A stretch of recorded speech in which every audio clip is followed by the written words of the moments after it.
It's up to you to be both a responsible consumer. You don't go looking for stuff, Neil, that quite frankly, you don't want to hear about yourself. You also need to task yourself with being a responsible producer. So if you're going to do this, just be mindful about what you're putting out there. Welcome to the High Voltage Business Builders Podcast, a show where we interview high voltage entrepreneurs growing and scaling through e-commerce, real estate, and other wealth without Wall Street ventures, showing you the path to making your first or next million. Welcome back to the High Voltage Business Builder Podcast. It's Neil here, your guest. As always, like, comment, share, beat big tech, subscribe on YouTube, go to the Instagram channel. I don't care if you leave me a nasty message, as I always say. Just engage, help us beat big tech. Get the message out here today. I'm meeting with Karl. Sona, we're going to be talking about the future of broadcasting in podcasting. We're going to be talking about building a seven-figure business, what it means to be an entrepreneur. I know this guy has built a great company from the ground up. He has an amazing team around him, and I'm really excited today to talk about these things. So let's get to it. Karl, welcome. Thanks for having me, Neil. What a pleasure to finally be here with you, buddy. We made it. Yeah, we were just joking a little bit. I think time makes it feel like it was 6 months. It may have been 4 months. It could have been 4 minutes, but as we get older, time seems to speed up, and it's been a while since we chatted. Yeah. So I am excited to talk with you some more and unpack your background. So podcasting, that's the world you live in, if I'm not mistaken. That's my world, man. It's funny that I've made a career for myself in this space. I never ventured to become a podcaster or to build a podcast company, much less. But it's funny where life will take you when you just sort of follow your gut and you really lead into curiosity, which is why I love this space. Curious conversations really drive it. Absolutely. And as you know, we've talked in the past, I didn't intend to start a podcast. My team coerced me into starting one. So they shoved a microphone in my face and said, here, start talking to somebody. So podcasting, I started a while back and have been at it for a while now. And it's been a great way to communicate and meet like-minded folks and just have these really cool stories and just to talk to people. And if you're listening to this today and you want to know how podcasting could affect everything from your consulting business to your personal brand, to your e-commerce business and how that could affect you, let's pay attention, guys, because that's going to be the topic of today. So, Karl, what has changed about podcasting maybe this year or in the years you've been doing it that you're maybe super excited about, you're bullish on this year, or maybe you're more conservative? Like, lay it out there for us. That's such a good question. When we started 4 years ago at the height of the pandemic, everyone, it seemed, that was in an agency business, a consulting business, personal brand, health coach, financial coach, whatever it was, everyone seemed to be scrambling to try to find a way to stay in front of their tribe, right? And therein lied podcasting as the golden opportunity to usher people like that had the COVID pandemic creating this insane barrier between them and their community to ultimately get over that. There was this school of thought, Neil, that pump out more content as quickly as you possibly can. Who cares if you're just rolling out of bed and right onto your Zoom camera? More is better. Meet your audience where they are so that they don't forget you. And that's where we really created a significant opportunity for ourselves, because there was more content than ever coming out that year that people could really keep up with from a production perspective. And, at Streamline, we noticed that market was being significantly underserved relative to getting this stuff produced and edited. But as the years went on to where we are today, ultimately, at the time of this recording, Q1 of 2024, we've seen that consumer behaviors with podcasts have significantly changed relative to where they were back in 2020. It used to be that consumers were a lot more forgiving about your audio quality, your video quality, hell, what you were even saying. How many times can you get on the same old podcast and talk about your childhood story? Like, no one really cares, right?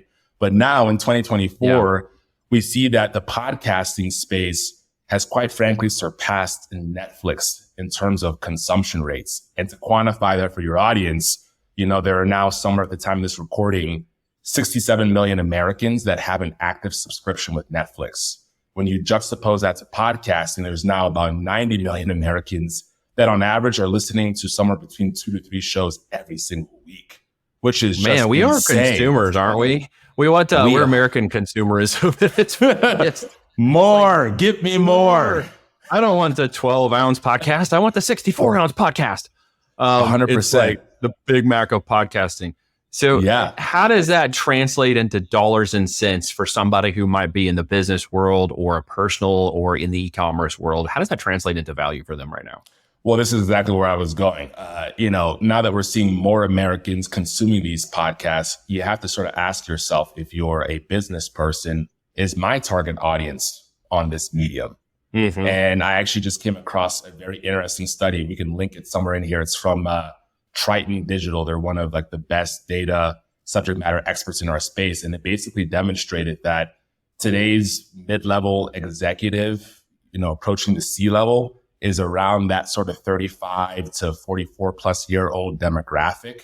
And that is by and large 79% of these 90 million folks listening to these podcasts. So if you're building an agency, you're building a consulting business, and your target demographic is that person, you are absolutely missing the boat relative to being able to captivate them by having a presence on the space. And so what we're really trying to sort of configure here, if you think about the podcasting landscape as like a Rubik's Cube, is how do we help our clients put their best foot forward with this medium without spinning their wheels or operating off of the old 2020 thought process of, well, I'll just roll out of bed and do this and it'll be good enough because I'm on this platform.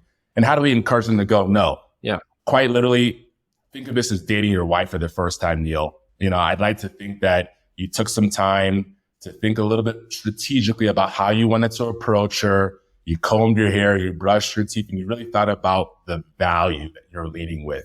And that value being a direct representation of your brand's reputation. Because the last thing that I want to see from where I sit is more people getting into this podcasting space because, quite frankly, there's a low barrier to entry, but causing reputational harm versus good, which is really like the opposite of why you'd want to start a podcast. So, absolutely. Yeah. And that's really it, is set yourself up for success if you are going to do this. And then also understand the beast and the monster that this thing is. Consumers expect a lot more. Yeah, go ahead. They do. Well, they're getting savvy and everything, right? I mean, as the internet goes farther, as technology goes deeper, as people consume more of it and they start to see things, they're becoming more wise in their time and consumption and delivery. So if they're going to listen to podcasts, they're specifically going to do it because of the intent or outcome that they want to gain from that time they're spending. And hopefully people are spending their time wisely on the High Voltage Business Builder podcast. So if you're going to listen...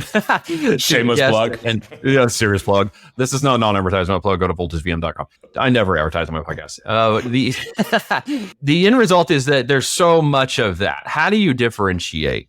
Like really and truly. I have my idea because honestly, I didn't intend to do this for profit and personal gain. I simply just started talking to the best people I knew, which led me to more of the best people I knew. But that really wasn't a strategy. If someone's going to strategize around this and say, all right, I'm going to spend some time, energy, attention, and money building a podcast for a specific outcome in one of the areas I mentioned earlier, which is obviously value consumption, e-commerce, or personal brand or professional brand development. What is that strategy? What are the 5 things they should do today if they think about doing this to really be relevant in all that noise?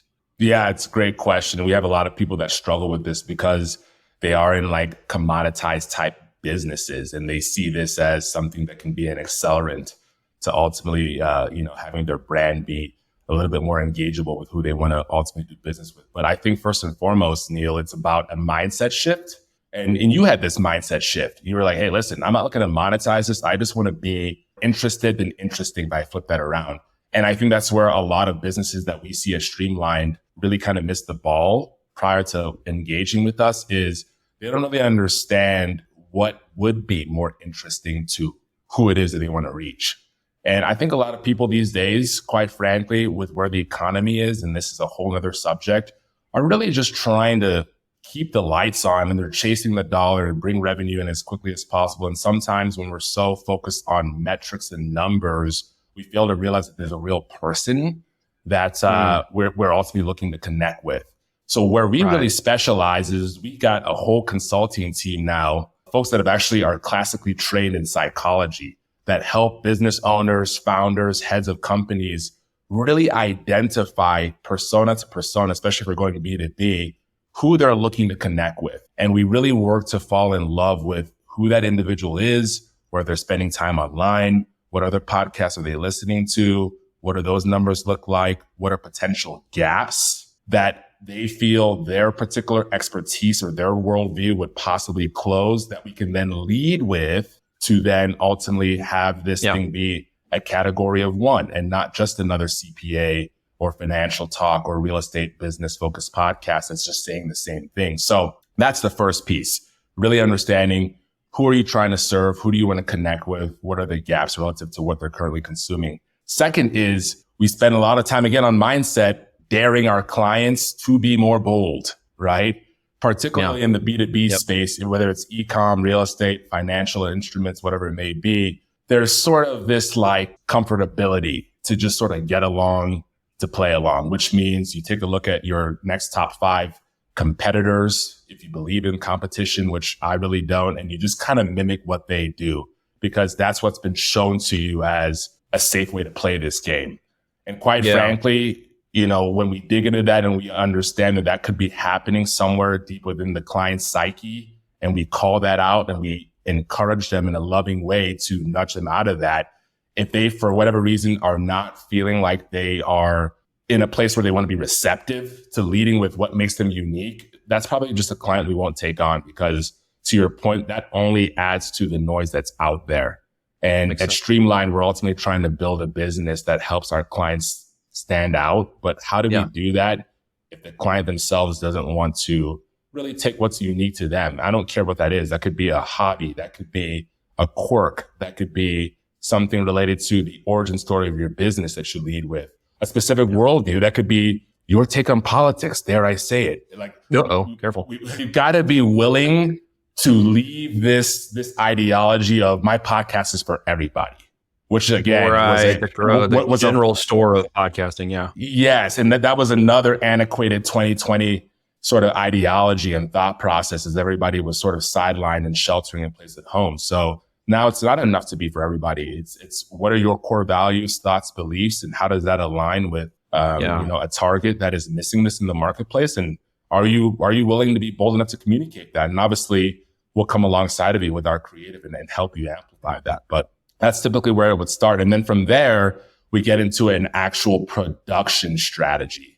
You know, so one of my favorite examples of this is, we work with a senior vice president at the Bank of England, which is like a national bank across, I think, about 300 locations here in the US. And with everything that was going on with banks that were crashing, you know, SVB collapse, the Fed driving up rates, all these different things that we've seen in the economy, this gentleman recognized that, you know, his 20 plus years in banking provided him a very unique perspective from which to speak from. And so we took him through this process and we said, hey, why don't we do a podcast centered on you responding to Jerome Powell and all of his antics relative to, you know, new updates coming from the Fed. And we can play off of that wave and give you an opportunity to really, you know, show what you stand for. And so we've tied this podcast to the Fed updates, and leading up to these Fed updates, we do these interesting breakdowns that really help educate the general consumer out there about all sorts of financial instruments or the topic of inflation or whatever it might be, that help them sort of ascend their knowledge so that when a new update comes, they're in a little bit of a better place to actually understand what that means for them. So that would be a great example of who do we want to have be in the audience, you know, the general consumer, right? What's your unique point of view? You know, and this gentleman, we've worked with him to kind of basically understand what those pillars are. And then what's our strategy in terms of publishing this content regularly and frequently so that we teach the audience the value that they can anticipate, which makes them want to go further with us and basically upskill in basic financial education. That way they can make better decisions in real time as these updates come out. So that would be a great example of how we're spending, I'd say, anywhere from about 45 to 60 days, well before we ship you any equipment or you get in the studio to record, to come from a position of strength and not find yourself just throwing spaghetti at the wall to see what sticks. Is there any point at which you would tell somebody, I'm sorry, you got a voice for television and a face for radio? Like, when do you like tell somebody, this is not a good fit for you, man? Like, this isn't going to be your gig. You just don't, like, his personality play into it at all?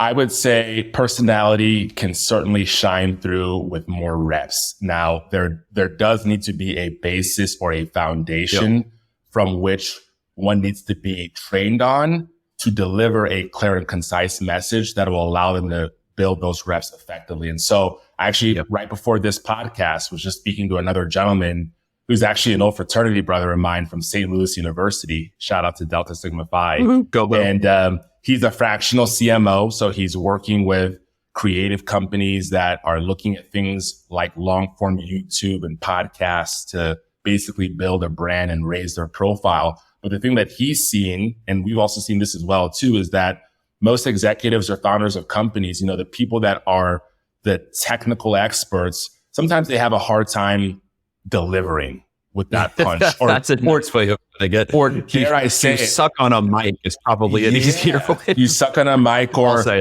maybe there's a little bit of like performance anxiety, right? It's like, well, sure. It's like public speaking, right? Which so many people are afraid of at the end of the day. If you're not good at public speaking, microphones won't fix that. Hitting the record button and knowing you're being recorded can change your personality if you're not careful. These are just gotchas, right? Exactly. And this affects everybody from the top down, bottom up. And here's how I knew that this was a problem. Because, I'm thinking to myself, well, you're an expert. You built this like amazing, successful company. Like, for instance, one of our biggest accounts is a 80-year-old consulting practice. I'll leave it at that. And a lot of smart people run this company. They're all like PhDs, and they came to us and they were like, hey, we're really good at what we do, but we're noticing that like our executives are feeling maybe a little less than confident showing up on camera. And, one of the big initiatives this year is for everybody to have a thought leadership platform. So that's when I really sat back in my chair one day, Neil, and I was like, okay, maybe this is something we need to address and solve for in the market. And so we've actually released something called Modern Media Training for Executives. And basically what that is it's a 4-week curriculum that we take these executives and these founders through that, drips out a module that helps them sort of build their signature talk and teaches them a framework for, I don't care if you're delivering, a C-level presentation, you're talking to your board, or you're talking to your kids at home. You need to leverage the elements of story that really help people be bought in and that help them remember your message. Well, we basically give you a framework that's plug and play that allows you to basically create a talk that will captivate along with some other storytelling principles that you can lean on. And then you meet with one of our consultants in between each module. That way you can integrate that and we can actually like break down the game film. Because here's the thing, like anything else, practice makes perfect, right? Yes. What do some of the best athletes do, Neil? They break down game film. Yeah. And then they get better week in, week out. And unfortunately with podcasting, I don't know if you suffered this, Neil, I'm curious to get your thought, but when I was doing a lot of this, I just could never bring myself to listen to my podcasts. Are you able to listen to yours? My podcast. Oh, no. Everything goes out one time and never comes back. This isn't a boomerang. I don't need to hear I don't care to hear myself. I think I sound horrible. I think I sound nasally. Like I can go through the list of things that I don't like about me personally listening to myself in a podcast. So I simply don't do it. And if at times, if I'm struggling in the conversation or whatnot, it's because I'm a natural introvert. Like I don't have an extroverted person really. I'm not a Joe Rogan at the end of the day. Got me fooled. So I have to kind of, what's that? So you got me fooled. Well, I would prefer to, hang out on the property and go do things and play with my kids and not necessarily get on podcasts and do this kind of stuff. But there's an affect of me that enjoys the interpersonal relationships of it, meeting people like you and having the conversations. And that part I do enjoy. And since I can do it through podcasting across thousands of miles, it actually kind of fulfills something in me that I enjoy. And hopefully that resonates through the podcast. And it's become more focused on, specifically people in business and development at stages above a certain point so that others who are listening can kind of hear the opportunities and the struggles and the strengths and the weaknesses of people who actually are in the business at higher levels, if they're this deal or the $200 million deal or whatever. It's been giving some people great insights across a broad spectrum. And I enjoy that. Of course, I'm meeting a broad spectrum of people too, but not everybody fits. And I do have a pre-show now, which I didn't used to do because not everybody is great on the mic. And I used to just bring people in and hit record and then it'd be like crickets. Like, okay, this is not going. Like I'd forcibly end up finding myself talking more on the podcast recording than them. And I'm like, that doesn't make a whole lot of sense if I'm doing a guest-based sort of show, if they're, not talking more than me. And that's my point, right? And so you found a way to sort of build up enough inherent value to push you through the activity of podcasting and really building up a voice. Make it a joy. Yeah. Which is a learnable skill. But if people aren't willing to do the thing long enough and then review the footage so that they can identify areas or possible gaps that they can shore up, you can never really get effective at this. And so that's where we're really looking to come from with this executive training on the market. Well, and that's a good thing to do, to set boundaries too, because if they're speaking on behalf of their company and they own it and I can say what I want, that's one thing. If I'm beholden to another company, I'm being told to podcast on behalf of that company. I can't say certain things like Epstein killed himself and other stuff that, you wouldn't put on the air, but I'm fine doing that because it's my podcast and I own the outcome. Do whatever it says. And just going on record, Diddy didn't do it either. Diddly didn't get diddled. Just going on record here with that. See, but there's boundaries if you want to create your own personal brand, if you want to create a business brand. But then there's I am beholden to somebody else. Like in my days at IBM, if I had to get on and podcast, I know I'd have to have done this a very different way. And honestly, that would create more stress in what I say and less freedom to be open and have a conversation and be able to cross certain boundaries or say certain things that now my brain has to kick in and it has to be checked. And it's like, well, don't say that, or now we have to edit that out. Or so there's boundaries to that, as a personal brand and as somebody maybe who's doing a personal brand or wanting to build that brand into their business and relationship, what advice would you give them about that kind of boundary, that complication, if that makes sense, that I'm asking it the right way? Yeah. So just so I understand the question correctly, for anybody looking to do this, that wants to ensure that they're representing themselves and their organizations in as accurate way as possible, what's the recommendation? What's the advice? Is that the question? Yeah. That's a good question. At Streamlined, we've sort of begun to level up in our sophistication of clients that we work with. So we're actually coming against this more and more. The bigger the company, typically the more chefs in the kitchen, so to speak, that have to kind of approve what we actually publish so that an executive isn't caught with their pants around their ankles, so to speak. Making financial recommendations or whatever the case may be, right? So there's a lot of legal counsel involved these days from where I sit. But I think ultimately, it really comes down to that strategy and that consultation on the front end and really understanding what your mission and what your values are with this, and ensuring that at the end of the day, you understand that this podcast is effectively a digital asset that should be intended to perpetuate those missions and those values. And, sometimes, you'd be surprised that the people that come to do this don't even really clearly understand their missions. They don't know their mission. So it's just a great refresher to really ensure that what you're building here, you understand will exist in perpetuity. Obviously, you own the RSS feed, and at any point in time, you can take that down, but it is the internet. People download these things, and there's all sorts of ways for them to archive what you put out there. So it's about being thoughtful on the front end. Voice AI. 100%. There's deep figures, all sorts of crazy stuff now that can be falsified or misrepresented as you. And so we are sitting down and, again, taking the time to go slow in the beginning so that we can go fast. And what I really encourage anybody thinking about doing YouTube, podcasts, whatever it might be in terms of long form content is don't just jump in. I know that there can be kind of that itch or that FOMO at times, particularly if you've been on the sidelines and you feel like you're not the most visible. But don't just jump in all willy nilly. I mean, this is a monster. It's a bit of a beast. And, if done incorrectly, you really can misstep and cause more harm than good. So it's just about taking the time with a trusted team to really build that out accordingly. Yeah, I mean, you misstep, you say the wrong things, like, building a future freedom of family and time and energy using the power of e-commerce would not be the right way to do it, right? You wouldn't want to say that. Podcasting, there's no opportunity in podcasting. You certainly don't want to go check out Streamline Media if you have a podcast or an idea. Definitely don't go do that. Please just don't. Don't even bother.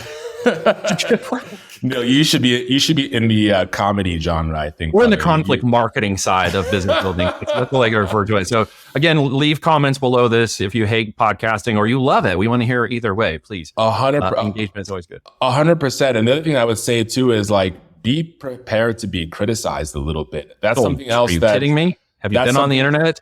Dude, that's something else that I see a lot of our clients struggle with after they've been doing this 6-9 months down the line, because if we do our job, which we aspire to do our job, you are going to get visibility online with the content that you create. And inevitably, that's going to bring voices and opinions that you may not necessarily care for. And so if you want to find out whether you got a good haircut, if you think your eyes are too far apart, if you think slurred speech makes it sound like you're drunk when you're podcasting, if you didn't say anything wrong and somebody just hates you, you're gonna get all the love in the world from all the wonderful people, no matter whether you are perfect at it or imperfect. So the real end of it is you ask why I don't listen to my podcast. The same reason why I don't go scrolling through comments on social media these days, because people just hate to hate on hate for hateful reasons. Who knows why?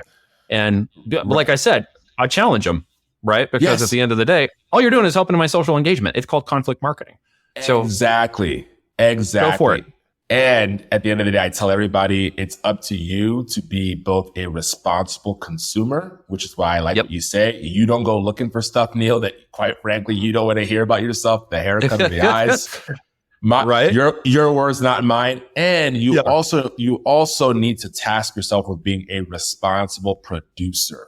So if you're going to do this, just be mindful about what you're putting out there. I mean, use common sense. Absolutely. Be mindful. You got to be smart, right? That's it. But if you're going to get involved, there is an upside potential. Just be smart about it. If you don't know how to get started, contact these guys. Okay. Streamline does my stuff. They've been a very good partner with us in the production of ours. I'm very happy with the way they do business. And Karl definitely has spent a lot of time learning how to become a businessman and entrepreneur and has built up a great foundation. Give us some insights into that real quick, man, because this is not like you got a history. Oh man, we got a history. All right, dude. It is so interesting. And thank you for asking the question, because as I mentioned at the top of the show, it was never my aspiration to go out and do this. I actually come from a medical device background and ran sales teams. I love the world of business development and solving real problems in the marketplace. But when I got the opportunity to do Streamline, things had sort of sidelined. That company was exiting, couldn't travel as much, and the opportunity had come up because I was an independent podcaster and really dealing with a lot of the frustrations that we help clients with now. And so I saw it and I was like, I've always had a desire to bootstrap and build something real, because as an immigrant into this country, I feel that education is everything, because I come from a place where education is not so common. It's not so accessible. And being able to build and bootstrap like a real company that provides real opportunities for people, that solves real problems, is a piece of knowledge that no one can ever take from me. But I'll tell you, it doesn't come easy. No, it does not. When we started back in 2020, we were a very different business model. We were sort of like a high volume, low profit margin business. We sort of aspired and set out to basically become the Walmart of podcasters. So at our height, we had, I think, maybe 220, 230 shows at any given point in time, paying us anywhere from, on the low end, $99 a month to maybe on the high end, about $450 a month. And we were putting out north of 12,000 assets every single month, which basically brought us to a situation where things were breaking, and things were breaking quickly. A lot of mechanisms. Oftentimes on the service-based side, I would not recommend that. Maybe if you're on the e-com side, I would, because fulfilling is easy. You ship something out, boom, you're done. But on the service side, there's so many different hands that need to be involved that it can really introduce things like scope creep, which really creep on your profit margins. And then obviously when the service from a fulfillment perspective is not there, word of mouth travels, you've got churn outpaces your ability to onboard new clients, and you've got a recipe for disaster. So we were very quickly heading that direction, just to be fully transparent. And fortunately, we've always been very responsible business owners. And, we went through Patrick Lencioni's 5 Dysfunctions of a Team early. So it really helped us have humbling conversations, at the point of needing to have them versus allowing things to drag on. So somewhere around 2021, early 2022, I came in and I said, hey, listen, guys, we really need to focus on going upstream and focus on more people like Neil that want to do this with a higher level of professionalism and that don't mind paying a little bit of a premium to do so. But what that'll ultimately do is that'll allow us to shrink our book of business and increase the premiums that we charge on our monthly subscriptions. But long-term speaking, that will only help enhance our reputation, our ability to fulfill, because now we're not trying to solve a couple hundred different problems every single month. We're working on more in the order of 50 to 75. And beyond that, we can deliver real results, because podcasting is starting to be taken as more of a professional medium, and that'll actually enhance our lifetime value. And so that shift came with pain, because ultimately it meant offboarding a lot of clients that, no longer were going to continue the journey with us. It meant, quite frankly, Neil, offboarding a number of team members that basically added overhead that wasn't accretive to the company. But with where we sit today, we've got a very manageable book of business. The average client is paying well into the thousands every single month. And because we've got greater profit coming in, we're able to do cooler things for them. We're able to actually deliver for them at a higher level to what I was saying, several minutes ago about creating more cinematic style content that will produce over the course of time. So I don't know if I'm ranting here, but these are just things that I think about because Karl 4 years ago was like, yeah, we're going to have 27,000 podcasters paying us a couple $100 a month. It's all about quantity. There you go with your 64-ounce podcast again. Literally, bro. And I didn't know business well enough then. I mean, I'm still learning every single day. And that's why I love this game is you're constantly faced with the puzzle. And if you want to make it, if you want to extend runway, which by the way, we've never taken debt. We're still bootstrapping this thing and doing very well. But if you want to make it, you've got to task yourself with really getting to the root of what needs to be done and finding a way to get it, actually get it resolved. Yeah, so it's been fun learning that. And, had I known what I know now, I would have started out, more on the premium end of things. Sure, we would have done less deals, but they would have been more valuable deals, not just for us, but more importantly for our clients. And beyond that, we're in the relationships business. We create content for high voltage. For instance, your podcast, Neil, that goes on to be heard by thousands of people every single month. Lord knows what they hear, whether it's from one of your little funny, antical jokes to, a piece of business advice that can help them in their e-com consulting business that can absolutely shift the tide for them. Like that's what we do here. So I take that very seriously and, getting the right message out at the right time to the right person is the goal, right? Correct. Which is what we're doing here today. So there's a question I didn't ask you that I should have asked you that you'd like to answer now. Oh, that's a great question. So I think you can ask me where I see podcasting going. The future. Okay, crystal ball time. You stand in your crystal ball and not your 8-ball, because when all that goes out, please turn this over and quit your business and go home and rethink your life. That's not the answer we're looking for here. But the crystal ball side of that, what do you see? 2024, the year of the podcasting, the year of the opportunity to get started, the year to grow. Is there a different channel? Is there a different strategy? Like what do you see for 2024 in podcasting? Yes, I'll answer kind of from two different perspectives. One, we're in an election year right now, in case you haven't noticed. So what? Who said that? I would be paying attention to who's doing what that's running. Like, what are they doing on podcasts? And I'm going to go out and say that podcasting will be a large driver relative to how this next election is decided. Play-by-play year 2024, right? A lot of content. A lot of content to make up in that space. A lot of content to make up in that space. So keep your eye on that. And then, on the e-com agency business owner side of things, you remember how in like 2009, 2010, everybody was like scrambling to have like a Facebook business page? You remember that? Yep. Yeah. It's like, hey, like us on Facebook. Well, I see that very quickly becoming the trend for podcasts. And quite frankly, it's because it's where your clients are. Quite frankly, it's where your clients are. So everybody understands social media is critical. I think a lot of businesses struggle with it because it's just, again, it's a behemoth, but the ability to show up as you are, the way that Neil does week in and week out on a podcast, take that content and leverage it into content for your social media to where your clients, both new as well as prospective, can get a little bit of a better insight as to who you are and how you help them before they trade you dollars, is going to be the way of the future. And I think we're going to see a world where every business has exposure to the medium, whether they're doing it seasonality, whether they're doing it ongoing evergreen style, current events. The actual season of it might look and feel a little bit different depending on the business, but we're certainly seeing that trend. And we're talking to more and more VPs of marketing and beyond that are really trying to wrap their head around how this fits into the marketing mix. So I'm going to call that, and we're going to be perfectly positioned in the marketplace as a trusted advisor to help people actually think about how they take their core values and really put it, to work with something like this. Well, and what are the core values? I mean, in this instance, my podcast isn't about just what Voltage does in the e-commerce world and consulting. It's just about personality and affect of what we do in conversations and know, like, and trust relationships, building for even getting people to see and hear something different at the end of the day and come take a look. It's more attraction marketing at the end of the day than outbound. So I know a lot of people maybe resonate with that. and listen to the podcast who don't necessarily see themselves doing business with Voltage, but hopefully gain something from the guests and people that are around, and listening to this great people like you and the great things you've done and have been doing and the learning curve, and just having somebody listen to that and say, hey, I could do what Karl did, right? I could follow him. I could go out here and get this done. And I'm listening to the premium value of what you said, not just the, idea that consumer and this 64-ounce podcast is the way to go do things, because it really isn't. You're just going to get fat at the end of the day. If it was in my power to introduce you to somebody that you would love to meet and sit down and have a conversation, maybe lunch with, who would that be? Oh, but anybody? Anybody. Well, maybe living, because if you say somebody who's living, I might be able to help you.